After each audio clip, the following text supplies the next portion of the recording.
What is up everyone, and welcome to F1 22. It's brand new, it's here, came out today as I'm recording this, and hopefully uploading this as well, but we'll see how things go. We're going to be doing a My Team career mode. I haven't done one of these on YouTube before. We're just going to speed through some of the settings quickly. I choose the newcomer entry point. We're going to do a full season. And then I'm doing 50% distance races. I toyed with the idea of doing 100% for a little bit, but then I kind of concluded it would probably be better to do 50%, and I'm glad I did because I'm pretty sure this video is going to be a long one. You see here I reduced the speed back down to normal just so you can see what I'm doing here. Reducing everything for me, increasing everything for the AI, and we're going to have high fault frequency and fault types. So, you know, could have multiple mechanical failures over the course of the season, strict corner cutting, all of that, high safety car stuff, formation lap on. You know, I was excited to try out all of the new immersive stuff, just making things, you know, as difficult as they can be with regards to corners and things like that. Do you want the challenge of entering into Formula 1 as a new team? In My Team mode, you'll start from scratch as the 11th team on the grid, building up your team in order to create a lasting legacy. Being both the owner and the driver will have its own unique set of challenges. You'll have to perform both on the track and behind the scenes. Here you'll experience the world of Formula 1, not only as a driver, but as the owner of a brand new F1 team. First things first, let's create your driver. So again, we'll speed through all of this stuff real quick. You know, there's nothing particularly exciting going on here, just, you know, setting my name, setting my nationality. Toyed about with the audio name because, for those of you who don't know, my surname Robertson, not in the game, but two things that are very close to it are. And in the end I settled for the latter, Robinson, because I don't know, I like the part, I guess, being said. Driver number 36, very standard for myself. I always pick number 36. If you don't know why, it's because it's my old Xbox gamer tag, ended in 36. I don't remember exactly what it was, but 36 always stuck with me. Here, I had already chosen like a color scheme that I was going for, this purple, white, and sort of burnt grey kind of color. So yeah, it was very much a case of just applying all of this stuff. I knew this was what I was going for, and this will be a common theme, so we're just going to speed through all of this because it stays the same. Ended up going for the confidence pose and the pure joy victory animation. Here I'm just listening through the victory radio calls that I've got unlocked at the moment. I thought that one was a bit weird, the Borat type one. But you know, I historically always went for the woo, so I thought this time I'd go for yeehaw, the proper cowboy victory radio call. Not that I think we'll be hearing it for a while yet. So here comes the meat of the My Team career mode. So it actually took me a while to decide on Jaguar Racing, but I thought, you know, I'm British, so why not Jaguar Racing? Our primary sponsor will pay a signing bonus to the team up front. This is vital to cover the early investments we need to make. They will also provide valuable weekly income for us. Each sponsor has a goal they want the team to achieve. If we hit that goal, the sponsor will pay us an additional goal bonus. So here, it was very much a case of having as high a signing bonus as possible, whilst also having a realistic goal. I didn't think I'd be able to get 15 Constructors' Championship points, and if I did, I would assume the difficulty was too low. So after a little bit of deliberation, I settled on Echo, because I think, you know, you can fluke your way into the points twice, especially if you have a competent second driver. Our car won't be going anywhere fast without a power unit, so let's sign a power unit supplier now. We need both performance and durability from our power unit, but we also need to balance the books. We're going to have a lot of other areas to invest our cash into. So here I had a bit of a headcanon. I was like, there's a lot of Ferrari and Mercedes teams already. Red Bull would only sign Red Bull sister teams to their powertrains. So that really kind of only left me with one option as far as I was concerned for sort of a balance, and that was Renault. But we still need a teammate for you. So I thought maybe I could get an Alpine back driver, Initially, it didn't look good. Those of you who've watched a few of my videos before might remember my disdain for Mr. Daniel Ticktum. The more acclaim they will earn for their current team. And remember, the faster the team levels up, the faster our income will increase. The higher a driver's experience, the more resource points are earned to spend on vehicle upgrades. Racecraft is the driver's skill to effectively complete overtakes when opportunities arise. Awareness shows the driver's ability to avoid errors and incidents. Pace describes the driver's ability to set competitive lap times. Focus represents the driver's current form and state of mind. Rating is a summary of the driver's overall skill level. So yeah, I would have hoped for Piastri. Fortunately, Christian Lundgaard showed himself, so there is an Alpine back driver. I kind of wanted to go with Dragovic as well, but obviously he wasn't here. I briefly toyed with the idea here of potentially going for Vasseur instead, because I do quite like Richard Vasseur. I think he's a very good driver. But, you know, I'm a bit biased. I speak Danish, and, you know, I'm a fan of Danish culture and things like that. You know, if I can get Kevin Magnussen on my team at some point, I probably will. And so I went with Lundgaard in the end. Go ahead and confirm if you're happy. And that gives us a hefty bonus of 1.4 million to play with going forward. We can add more sponsors to the cars we signed them throughout the year.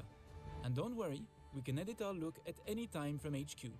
So I don't think that these colours are particularly Jaguar-esque. I think that sort of green and yellow might honestly be more sort of along the British racing green type vibe. But I don't know. I like this purple, white and grey design. So that's what I went with in the end. Don't have any sponsored decals we can put on just yet, but I will get around to that eventually, I am sure. And finally we got branding. Our badge and team colors. Here I know that they do a lot of emblems which are like I don't know, sort of shaped like letters. And so I was looking for a J, but I couldn't really find anything that I liked as a J. Eventually I went for these sort of upside down J's, which were pipes, but then it reset it and I just completely ignored that that was going to happen. So yeah, I do all this editing and then we just stick with that design thing anyway. But yeah, I don't think it looks too bad like that. Honestly, I noticed it pretty quickly and I came to the realization I quite liked it, so I kept it as is in the end. Come back here at the start of each season. But if you're ready to go, hit advance to head to Team HQ and we can start our push to the top of Formula 1. So here we go. Jaguar Racing. The 11th Formula 1 team.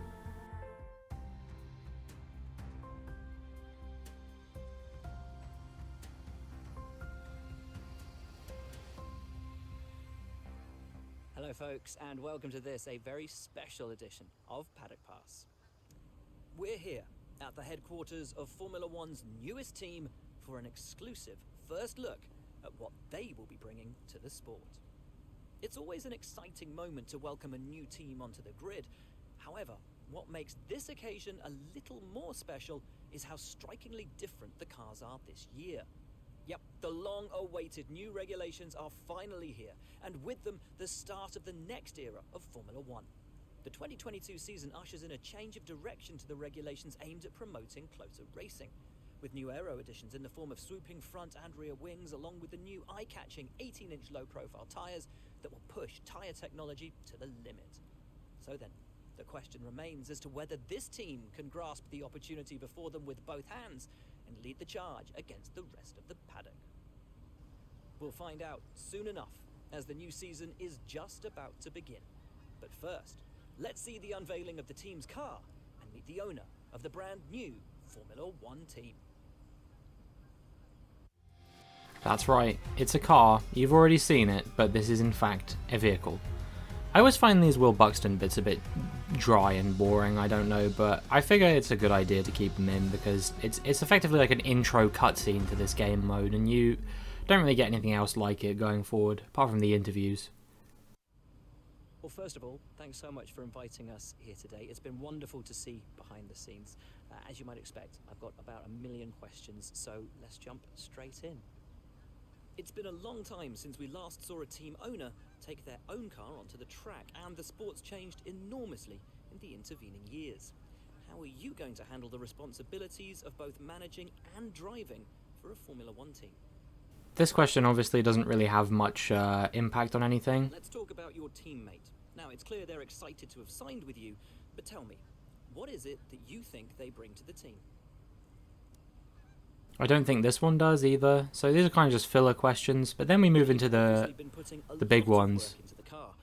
I know it's early days, but how do you expect it to feel out there? For these questions, I kind of just tried to get a balance, tried to talk up chassis, aero, and engine a little bit. Most of the other teams can boast years of experience in Formula One. Where do you see the opportunities to make those vital performance gains you need to put you within reach of the other cars? I think obviously it's important to start with aero and chassis usually, because you won't get anywhere fast if you don't. But I did talk up the power unit a bit as well. This season's going to come down to whether you can take positions from the other drivers. What is it about your car that's going to give you that edge in those battles?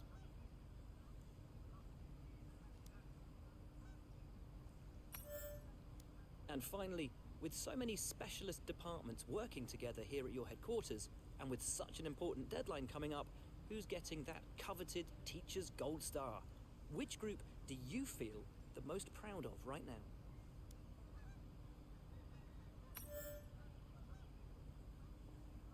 Well, thank you so much for your time. It's been wonderful to get an insight from you and, of course, to see around the headquarters. Thank you for today. Really appreciate it. And thank you all at home for watching as well. We'll see you very soon. So yeah, in the end, I went with Aero as my Insta-Spec 1 facility. Your team balance will inform you of the team's financial situation. Your sponsors will give you cash each week and extra bonuses when you complete their objectives. Resource points are used to help the team upgrade the car. Resource points are earned during free practice sessions where you can perform practice programs. Taking part in these will earn you resource points. Resource points can be spent on your car, and these upgrades can be selected at any time in R&D. As your team competes at race weekends, you will earn team acclaim. As your team's acclaim increases, so does your income from sponsors. Many of the top drivers won't consider moving to your team, yada yada yada, you get the point. It's important to use the time between races to the fullest extent, and that's where these activities come in. Manage everyone's time as efficiently as possible to maximize the team's performance. So yeah, if you want to read these, you can. I will read through a few of them, but I'm not going to read through all of them. You get the point with team activities. They provide boost to your drivers, to your departments, and to your acclaim and cash and stuff like that. This is just talking about autofill, but I never do autofill because I always try and prioritize my second driver first of all. So yeah, that's that. I'm going to put Lundgaard through a training camp in the hopes that he performs quite well in the first race. I think it's very important to make sure that he does well. And then, like I said, we'll focus on aero and chassis because I think that's where the bulk of my upgrades are going to come from to begin with. So, mailbox, yep, just where we get all the emails. Obviously, no email from the team principal because that is me in this scenario, or at least the character who is acting as me. I wanted to catch up with you and talk about some of the tasks I would like for us to focus on. We're a new team, and if we want to compete, we have a lot of work to look forward to this season. Our team is not well known yet, so we must build up our acclaim to pursue better sponsors. This will help us finance our facilities. Our facilities have a lot of room for improvement. Decide which areas you think will help the team the most. Make sure R&D is constantly working on new upgrades. It's important to make sure our car improves throughout the season. Decorators finished off the break room last week, officially up and running. Welcome to the big stage. Get you or Christian into the simulator, start working on the car. We need to work on our facilities because they're basic. We can invest in facilities, second driver salary, driver perks, and we get income from sponsors every week. So yeah, that's pretty standard stuff. Obviously my team was in the game last year as well, so I feel like this is fairly known, this stuff. Actually, I think it was 2 years ago. It was 2020 that it was introduced, if I remember correctly. But yeah, just in case you wanted to read that email, I left that up there for a bit longer. Thank you for your patience during the recent downtime. IT systems up, and that's just a sort of filler email. And then he's saying the better for our facilities are, the better our chances for developing a faster car. You can focus on fabrication, which is like simultaneous upgrades, build time, which means you can upgrade faster, quality control, which means they'll fail less, and resource point generation, which means you'll generate more resource points. I feel like that one's fairly straightforward. You can view our current facilities and the effects they are having on the business. You can also invest some of our cash into upgrades for these facilities. So here I just speed through looking at all the different things and how much they cost. Obviously I can't afford any of them quite yet. I think the cheapest ones are around $1 million. So we'll have to save up some cash before we get there. R&D, important for all Formula 1 teams to continue to develop their cars throughout the season. You get free practice sessions, and you can do practice programs within them, and that will enable you to earn resource points. And then if you complete the bonus goals, you get the development boosts, which knock off the resource point cost of upgrades. The more upgrades you do, the more you'll figure out exist.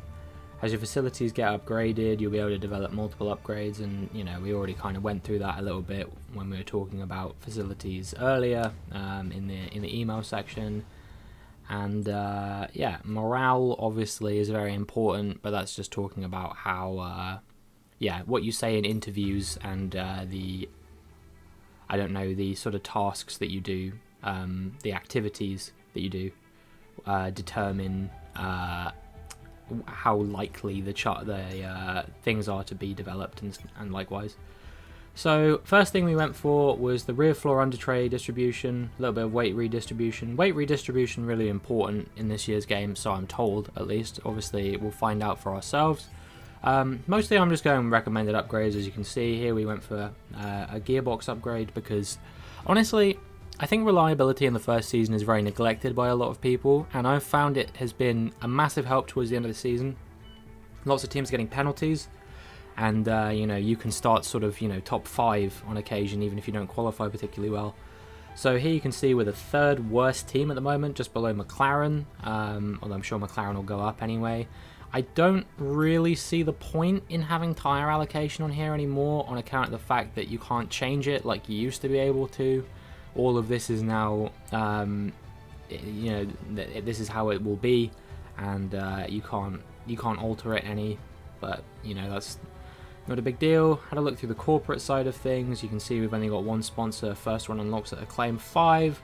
Comparing me and Lundgaard, I'm obviously Acclaim 1. He's Acclaim 5. Got the driver perk for extra resource points because in a career mode where you're getting reduced resource point income, squeezing every single resource point you can is super important. Every driver in the sport, compare them with each other, and add them to your watch list. When the contract negotiation window rolls around, this is where you will approach any drivers you wish to hire. So yeah, I had a quick look through just to see what other drivers are available, because now you get the full breadth rather than just your default ones that you get at the beginning of the career mode. So yeah, we had a quick look through all the ones that are already here. I'm surprised Guan Yu Zhou was only 6th, but so be it. Lundgaard a bit far down compared to these guys, but he'll quickly work his way up. Maybe we'll sign someone else eventually, probably because they end up getting quite expensive and your money's better spent on facilities than it is on drivers in your first 2 seasons or so. Had a look at the quick finances and all this stuff. This is fairly basic, this isn't, I don't know, it doesn't really come into play that much unless you overspend, but I don't intend to do that. It's mostly just if you can't get the sponsorship and your facilities cost more than your sponsorship. Here it talks a little bit about rivalries, which are a good way to earn extra acclaim by doing rivalries and winning them. I got a rule which I'll talk about quickly, which I've always adhered to during all of my gameplay with rivalries. If I win a rivalry, I bump up the difficulty by 1, and if I lose a rivalry, I bump the difficulty down by 1. And that means the difficulty is constantly changing, and I never settle in. I'm always trying to challenge myself, or I'm never making it too challenging for myself. So yeah, that won't come into play obviously for a few videos. 90 is fairly accurate for my skill level. I stopped time here, but then I realized, I don't have anywhere near enough resource points. A meeting request from one of our departments. As the boss, departments will often reach out to you for advice on how to handle the various ongoings of your team. These events can range from everything from organizing charity events to dealing with driver matters. How you decide to handle these will have an impact on not only our resources, but how the press perceives us.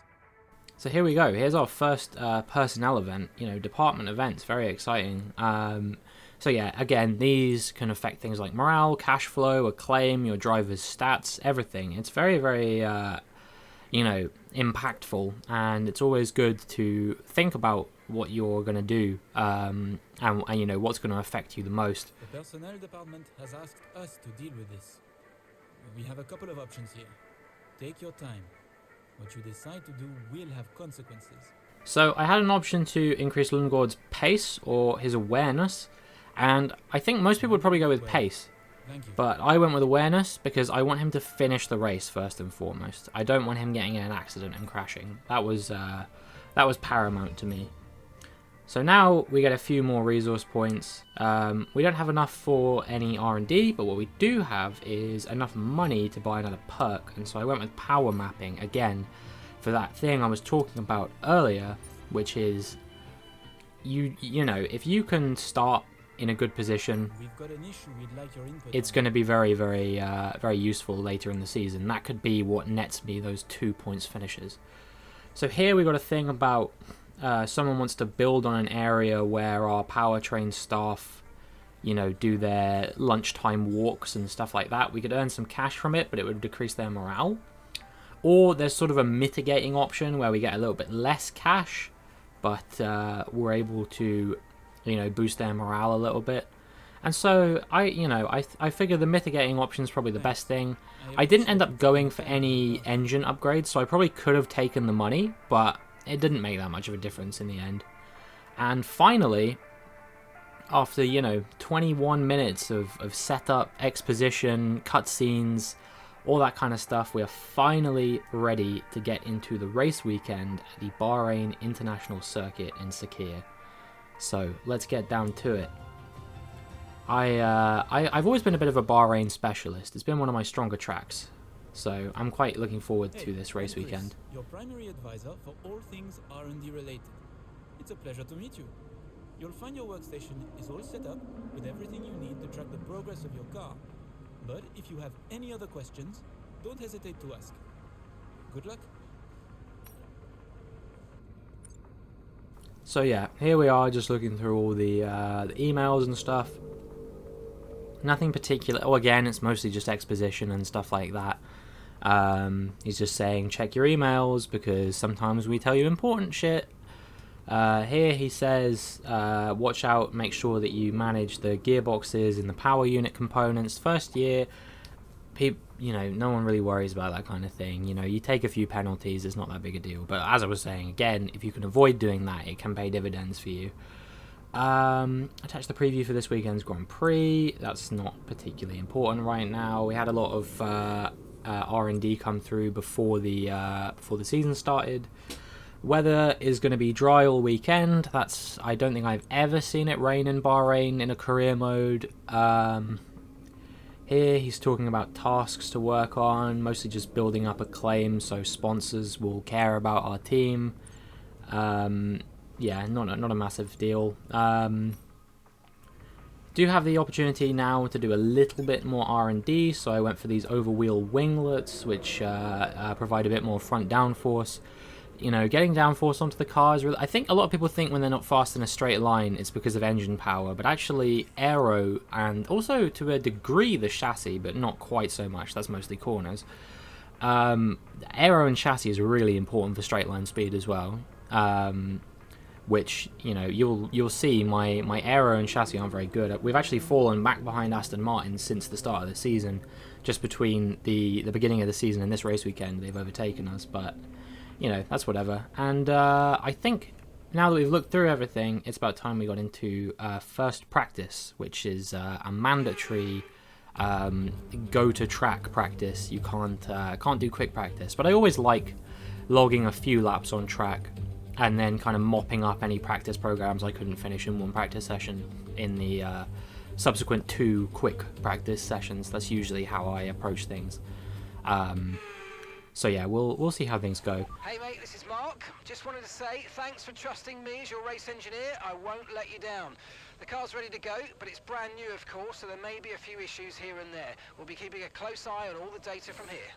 I do miss Jeff a little bit, but it's always nice to have some change. This is talking about practice programs. As I said before, obviously they give you the resource points, they give you the development boosts. They're very, very, you know, useful for gaining resources. Not everyone likes doing them. I like doing them just because it helps me dial into the track before qualifying. Talks about setup a little bit. A note on setup, you might have seen my videos previously where I've had setups for every track. I'm not going to bother with that to begin with, at least for the first season, because there's not going to be any setups that I can steal from someone else. So I'll show you one lap from practice. You know, my first ever on-track lap in this game. I had done no driving in this game whatsoever before I did this. So, you know, this could be a completely novel experience for me.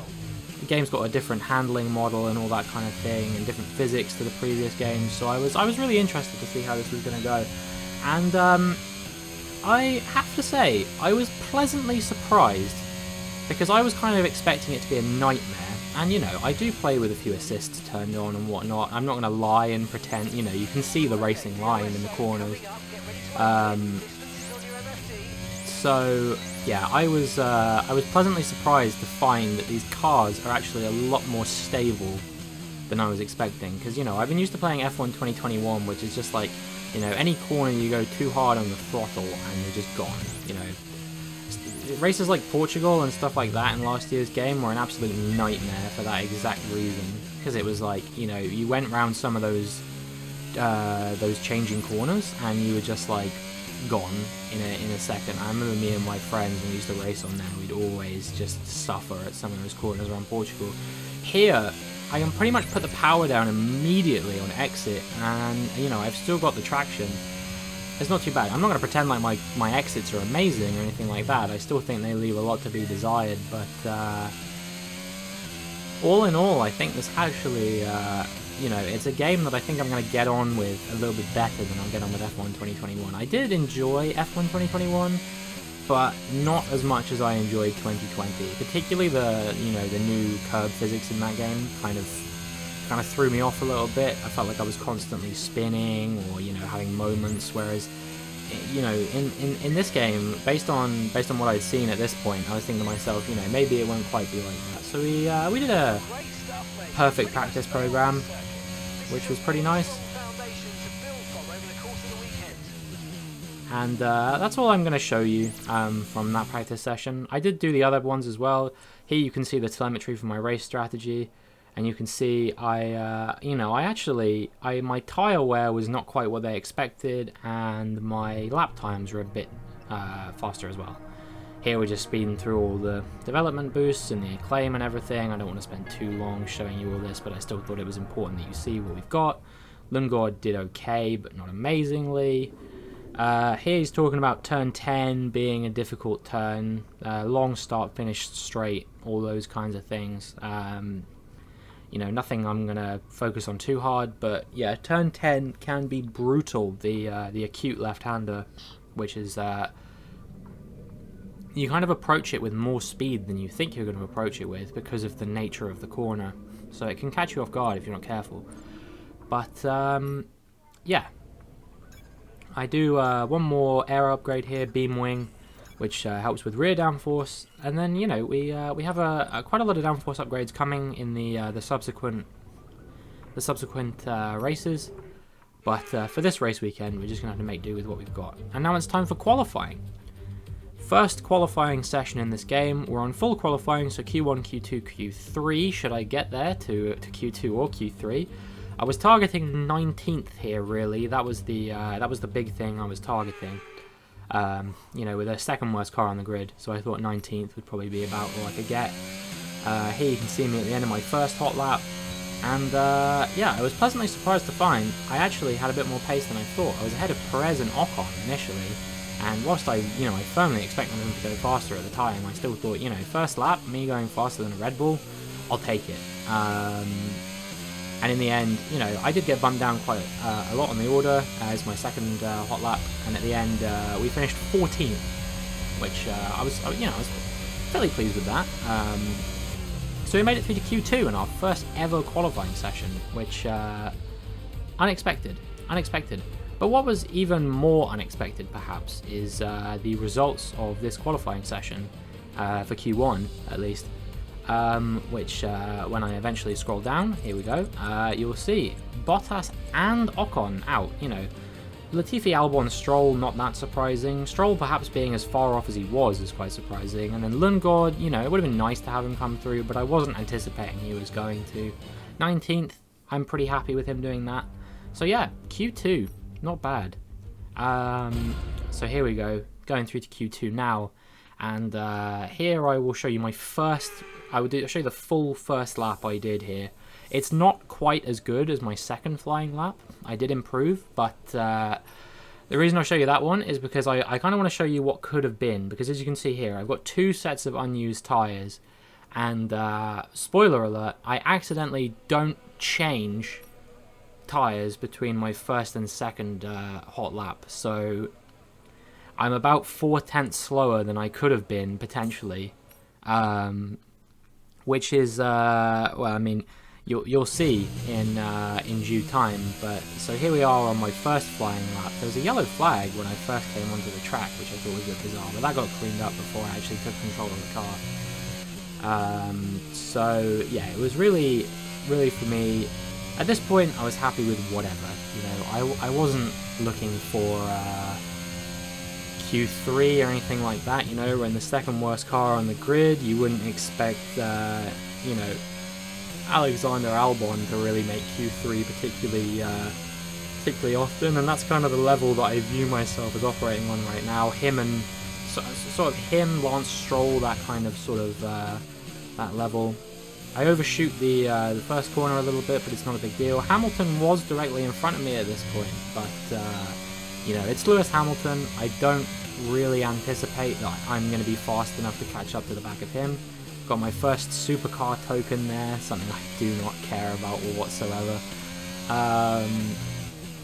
And yeah, the first part was a bit, you know, it was decent. I took that one full throttle, which I was quite happy about because it had been giving me some trouble over the course of the weekend. And you know, here we go. You see, we're coming down into turn 10 now, and I massively overshoot this one. You know, I actually go off the track a little bit there. I'm lucky not to get my lap time deleted as far as I'm concerned.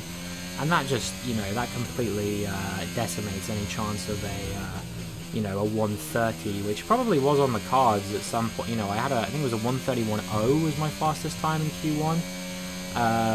So getting down into the 130s here would have been nice, but that pretty much deleted any chance. I took that corner way too early. I turned in, and that meant I had to kind of get out of the throttle before I could put the power down again. And yeah, overall, just a really scruffy lap.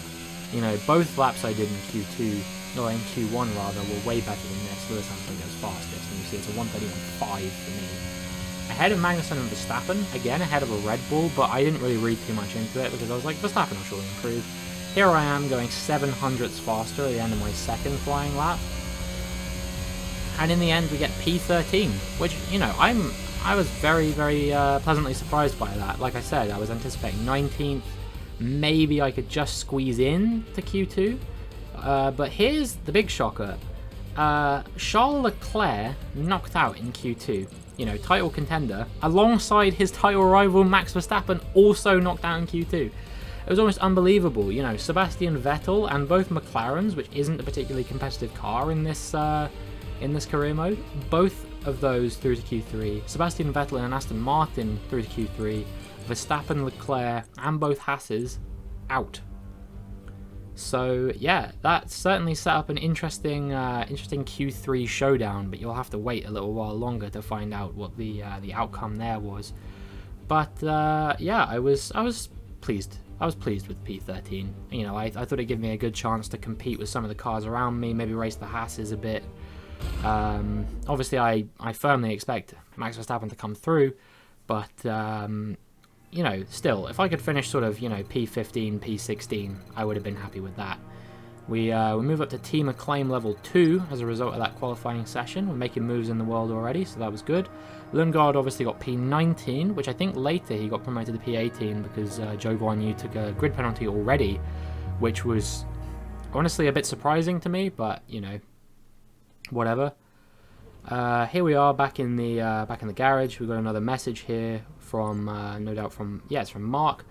He was just saying, you know, keep your bodywork in one piece. Don't let anyone get ahead of you at the start or whatever.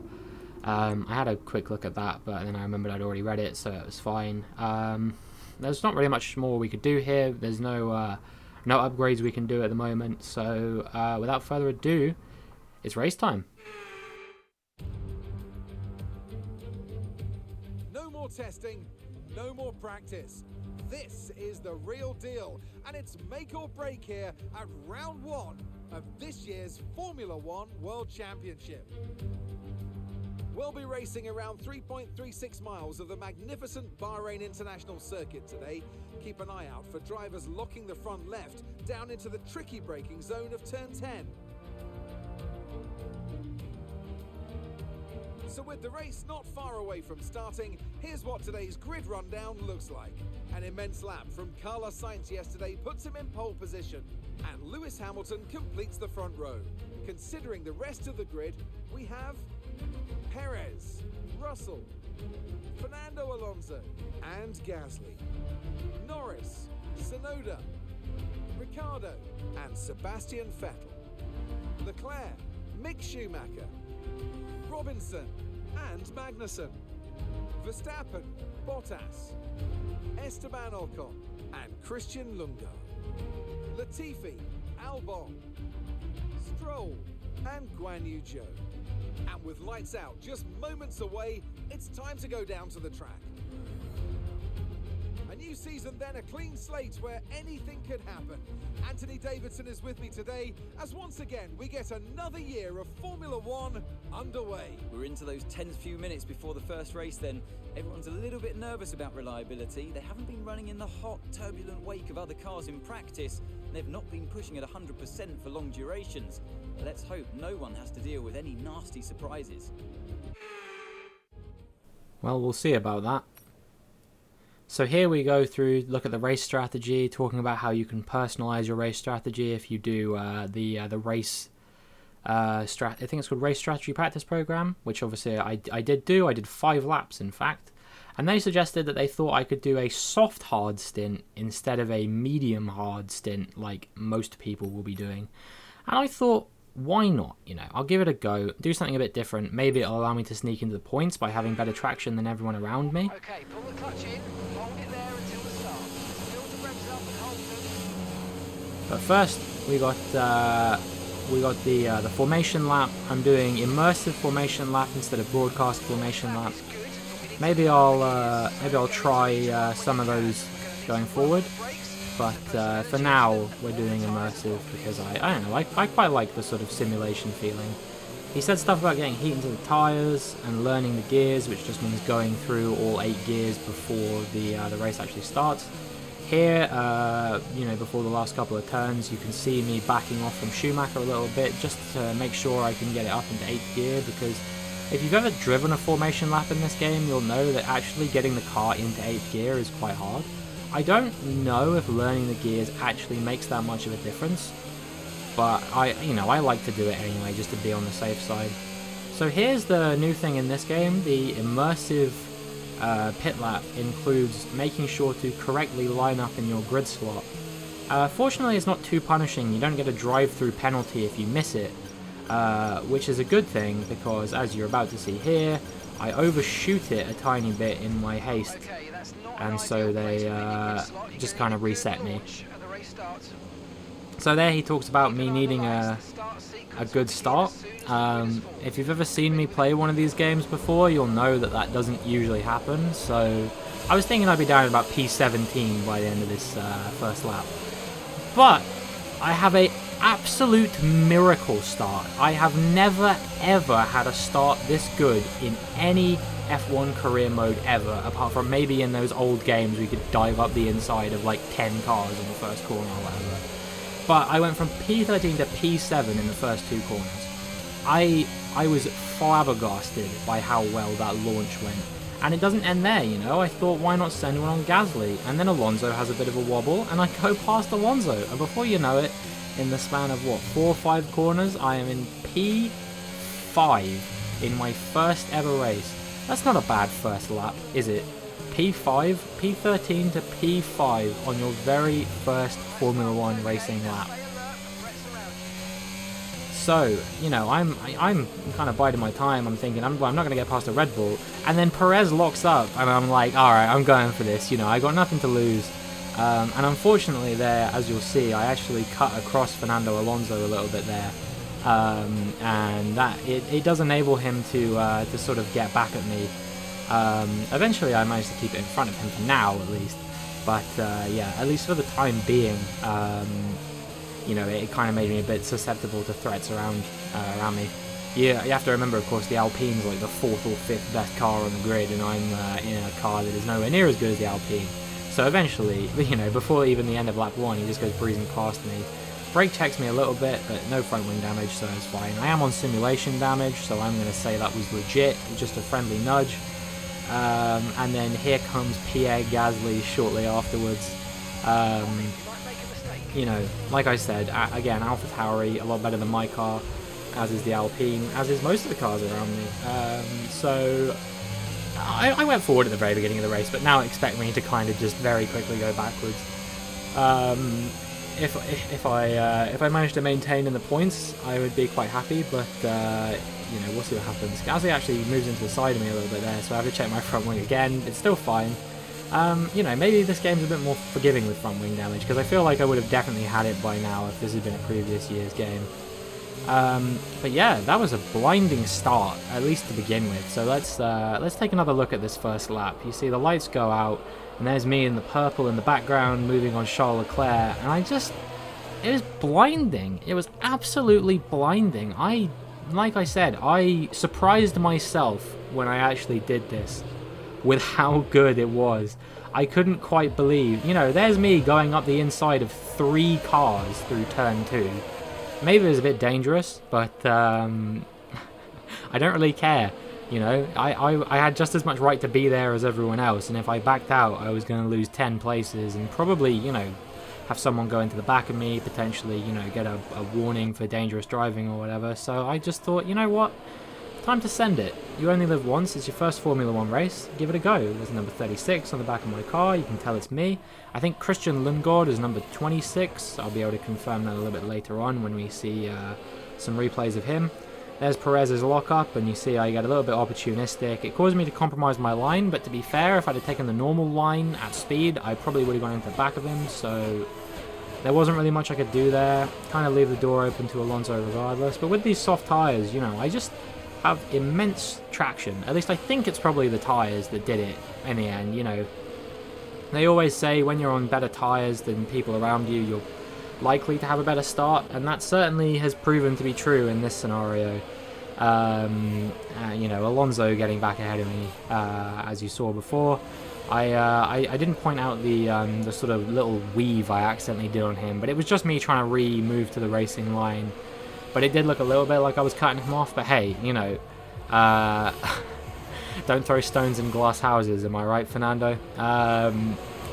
And then, yeah, Pierre Gasly, me and him go side by side for a couple of corners, before eventually he, you know, just has the superior straight line speed over me. It's going to be a common theme for these first few races, especially at tracks where straight line speed is imperative. But who knows? Maybe somewhere like Monaco, where there's a lot of corners. I'm trying to think of where else, like somewhere like Hungary or something like that, perhaps. Maybe those tracks will go well for myself and Christian. It remains to be seen. So here we are on lap 4, and what you're about to see is effectively a 4-lap montage of everyone I overtook at the start repassing me. First off, it's Lando Norris up the hill to turn 4.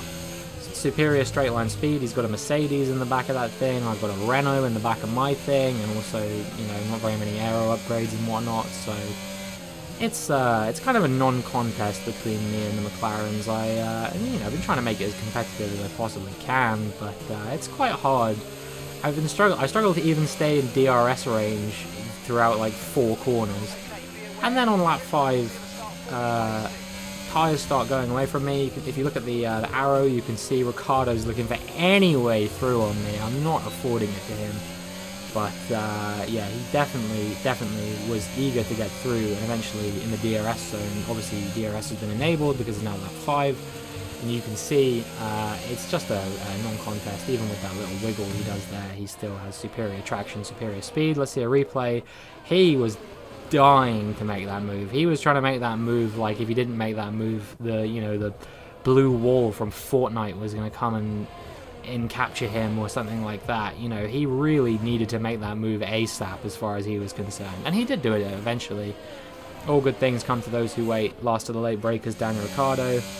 And yeah, so now we're behind him. It's lap 5 still.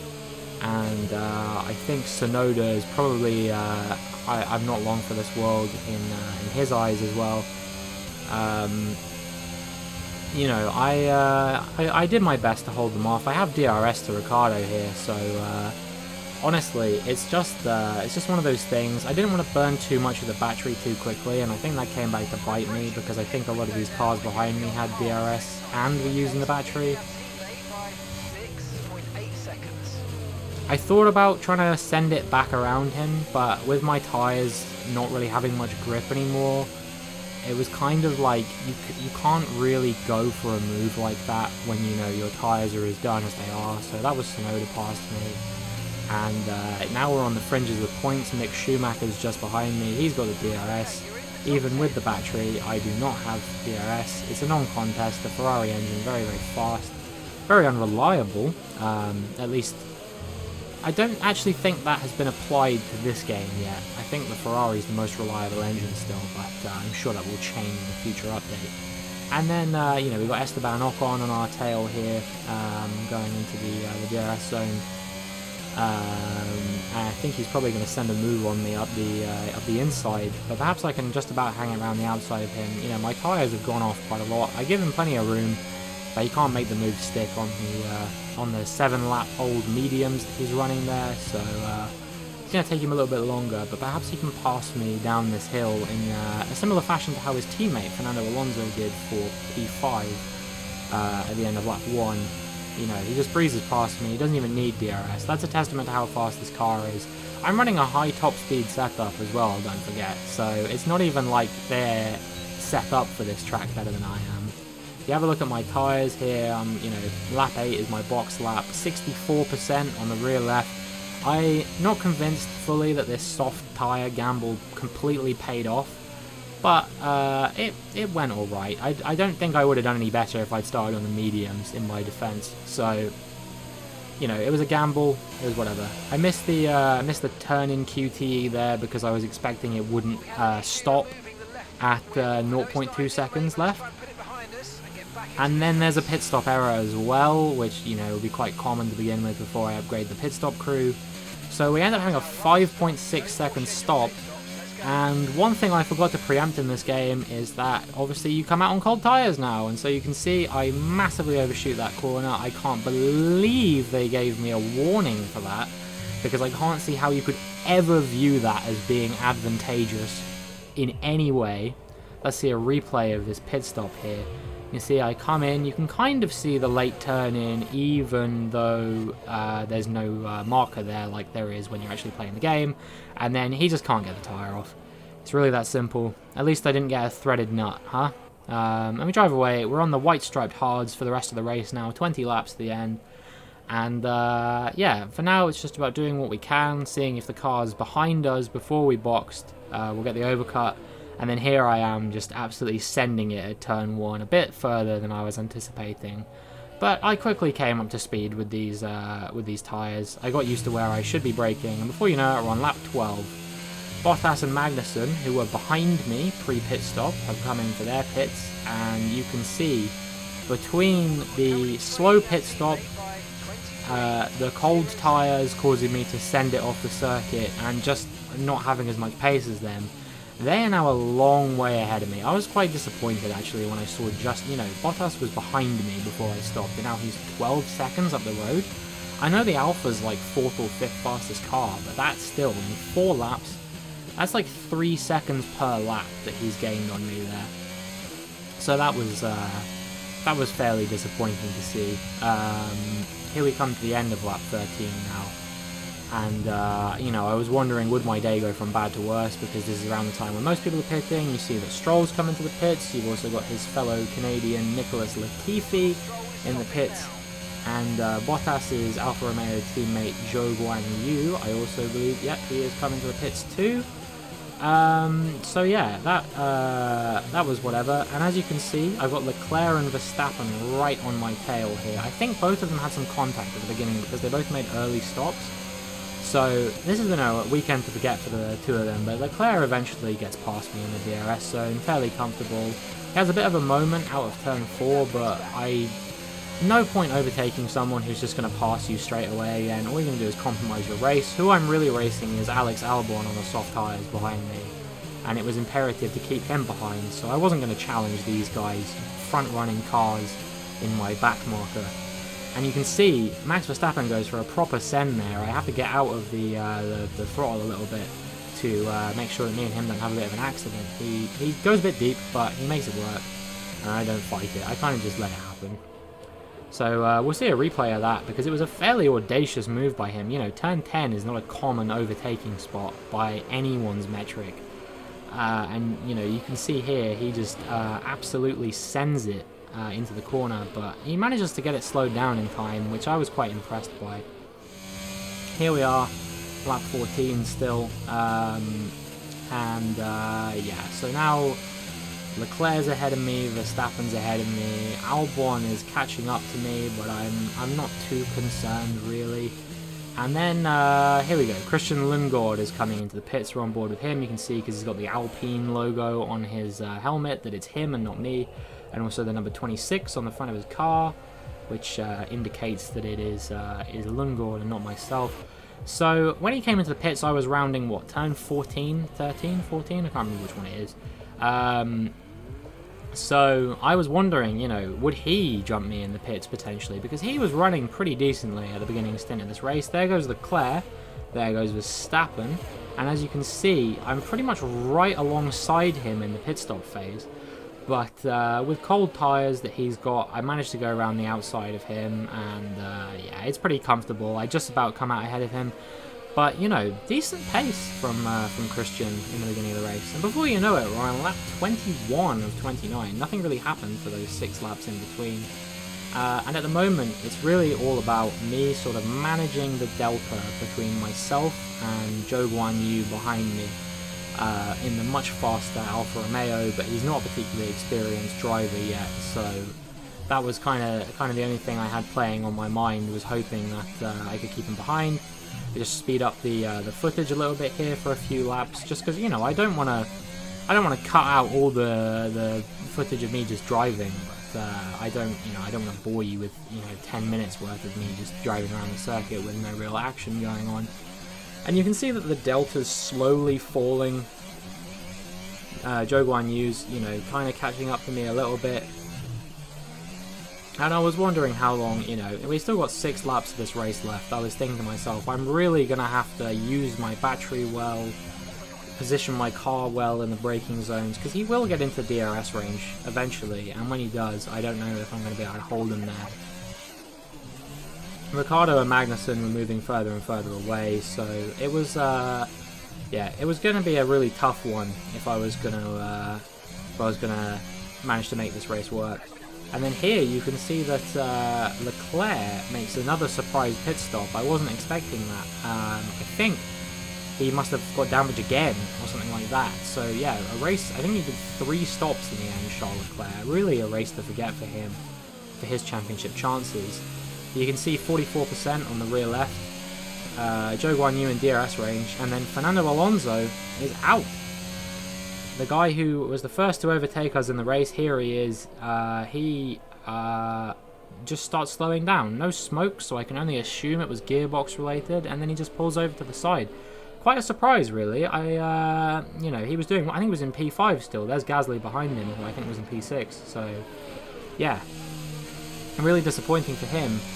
What was not so disappointing, however, was what happened as a result, which is a full safety car on lap 25. Now that is 2 laps, that means, where Guanyu Zhou is not going to be able to get ahead of me. And that was something that suddenly filled me with a lot of confidence for this race. But then lap 27 rolls around. You know, I wasn't going to show you a bunch of footage of me just driving around behind the safety car. Not even behind the safety car queue. I didn't even catch it. And they were like, "Hey, it's coming in," because they always like to give you 2 racing laps before the end of the race, which I was thinking would give Guan Yu Zhou a big opportunity to catch up to me. But as you can see, his delta's massively falling away from mine. I'm still pushing to catch up with the train, even though at this point I didn't really think it was possible. You know, I think whoever's leading, I think it's Carlos Sainz. I think he, you know, is already at like turn 14, 15 at this point, and I'm still here, turn 11. You see the safety cars come in, prepare to resume racing, and it's green flag conditions here. But Guan Yu Zhou, 7 seconds down on me. You can see I was really pushing like hell. You could hear my car like trying to resist the upshift because we were still under safety car conditions. But there was kind of no point because I was in a bit of a no man's land. Verstappen 5 seconds ahead, Guan Yu Zhou 7 seconds behind me. And then we have another yellow flag at the end of turn 1. Who is it this time?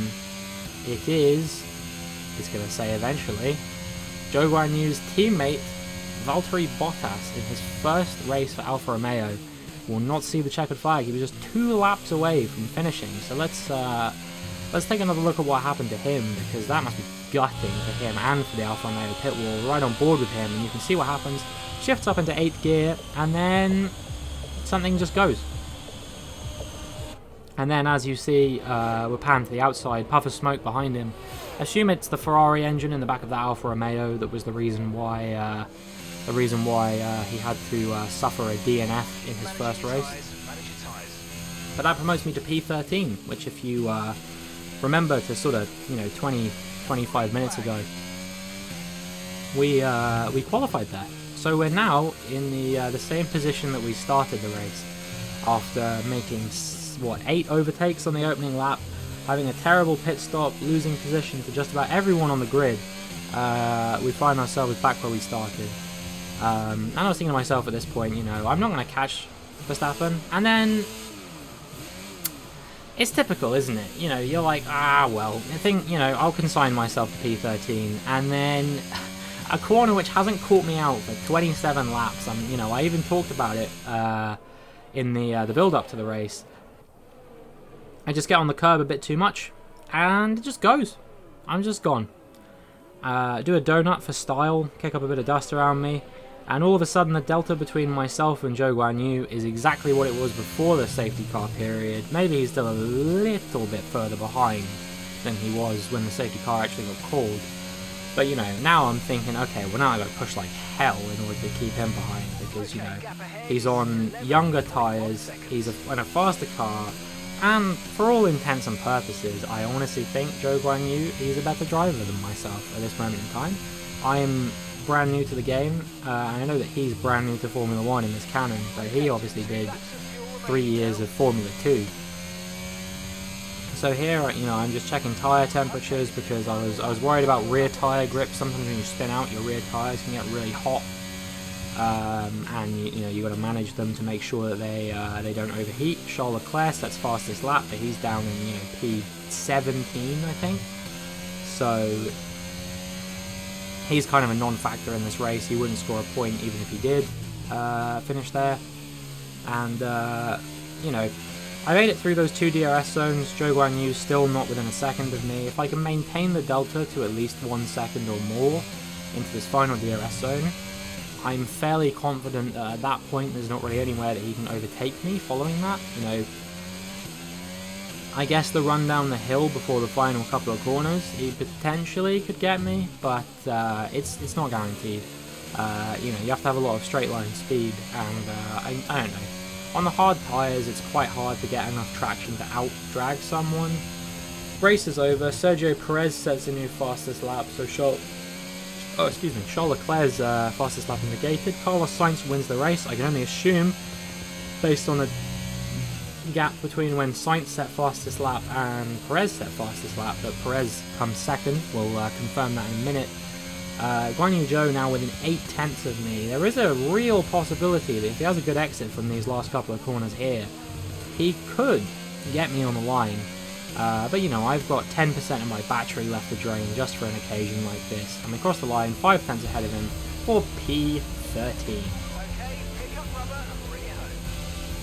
Not quite a points finish in my first race, but P13 I think is something to be very happy with. Max Verstappen driver of the day, which I think is awful bizarre given that he started in, what, 15th and finished like 11th.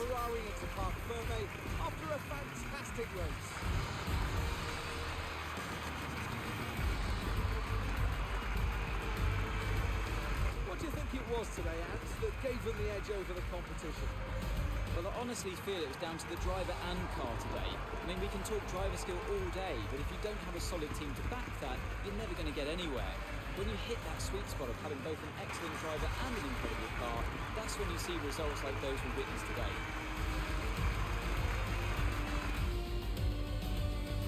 Looking at the podium, you can see that red suit familiar to fans across the globe. A world-class win for a world-class team. Ferrari do it again.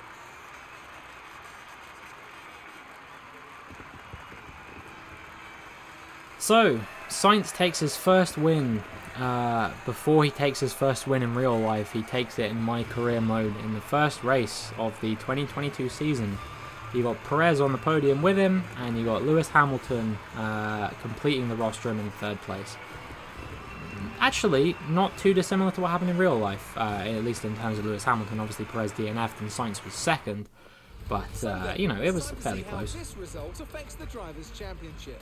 And with his performance today, Carlos Sainz assumes the top spot in the championship standings. Let's focus on the driver of the day, Anthony Davidson. Who do you pick? Max Verstappen seemed to just effortlessly weave through the other drivers today without a care in the world. He was definitely my driver of He didn't even score points, How Anthony. things are shaping up in the Constructors' Championship. Mercedes move to the top of the table. After an event like that, who knows what the sport has in store for us next time out. So there's the driver Be sure to join standings. us once again as we continue to bring you all the excitement of Constructor Formula standings, we're the highest team not to score a point yet, so I was pretty happy with that. Mick Schumacher actually scores a couple of points, finishes 9th, Kevin Magnussen 10th, so pretty good result for Haas, all things considered. And yeah, I was just I was quite pleased with that. P13 for myself. I believe it was P15 for Christian Lundgaard in the end. I didn't actually check, but I remember him being behind Jaguar, and I don't think Leclerc or whoever was behind Lundgaard was close enough to challenge him for those last couple of laps. So yeah, P13 and P15 for the team at the first time of asking for two novel drivers to the series. I would say is a fairly strong result, especially considering we only had the second worst car on the grid today. You know, hopefully we'll be able to pick up some points before the end of the season. But if we can finish races like that consistently throughout the season, you know, towards the upper end of the outside the points, I'd be very pleased with that.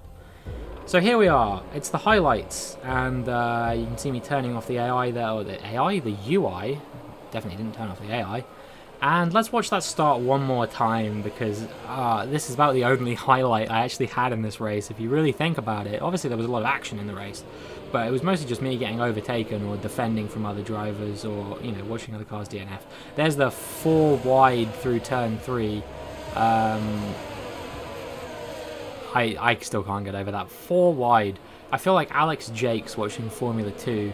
You know, that infamous Abu Dhabi moment where he's like, what? You know, it was just really a sight to behold.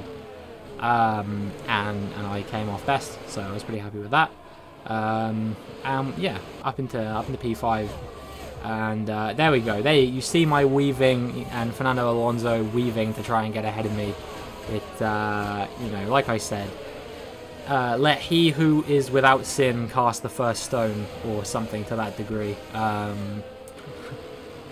If you watched the Canadian Grand Prix recently, you'll obviously know exactly what I'm talking about. Yeah, I was pleased with the start. I really just think it went so well. Obviously, I started to drop down the order, but that was to be expected. If all my races go like this, I'll probably be a little bit upset, because I like racing and overtaking, and obviously you can't do that when you start high, surrounded by lots of cars who are faster than you. All you ever do is go backwards. I had a little bit of a taste of what it was like to be competitive because I started on a faster compound tyre, which obviously made me a tiny bit more competitive compared to how I would have been if I had started on the mediums with them. Maybe I still would have made up places at the start because it felt, you know, I wasn't even lined up properly in the grid slot. I was quite far back, all things considered. Here we are on lap 28. Apparently this is a highlight according to the game. Definitely not taunting me. We'll watch that spin one more time. And that's pretty much all the highlights that we had to speak of in this race. And then we move to lap 29, and it's a done race. Guan Yu Zhou just behind me. But that's it. That's literally the only thing that the game considered highlights. So, moving on. I'm almost acclaim level 2 off the back of that, because it was a pretty decent result. Christian Lundgaard moves up quite a lot. We move up to team acclaim level 3, which I was very happy about. Now it's time to see the damage. I don't know if you noticed during some of those highlights, I didn't actually bring it up, but I had side pod damage from assumedly the contact with Gasly at the beginning. So that cost me 20k, but we still made a decent amount of cash. And hopefully I'll see you guys next time.